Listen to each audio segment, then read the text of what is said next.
El que té és una funcionalitat que diu screencast, que serveix per fer demos. I és que serveix perquè tot el que jo estic fent aquí surti a una altra línia. És a dir, això és una rèplica exacta del que jo tinc ara mateix als ulls. D'acord? I ara anem a intentar pujar una miqueta per la funcionalitat de class. El primer tema que us deia és que això funciona amb un interface sempre de veu o tàctil, no? Jo sempre us expliqui el tàctil, per exemple, si vol, està apagant.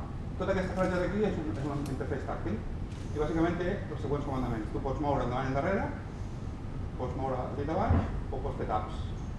Inclús hi ha funcionalitats amb doble finger. Algunes coses, si les fas amb dos dits, té una altra funcionalitat.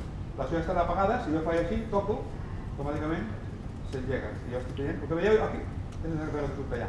A partir d'aquí ho pots fer amb comandaments a veu o pots fer també amb tàctil. Inclús, per arribar al menú aquest no és necessari tocar la pantalla, sinó que també es pot programar, a través de l'aplicació es pot programar que amb un cop de cap, així, però fas tot una miqueta a l'ego, aixeques la visió i el que fa és que detecta el balanceig del cap i passa aquest menú. Jo no recomano perquè entrem al de coll després de fer això. Ara estem al menú principal. Teòricament, si ara li diem OK Glass, què fa sentit? Us ho vaig a repetir perquè no creiem. Tiro enrere. Apagat. Llego. OK Glass. Surt el menú principal.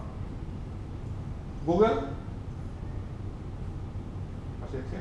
És una demo. Tindrem els nostres rotllos. A part que va meldent la pantalla. Barcelona. Tampoco. Comento. OK Glass. Google. Barcelona.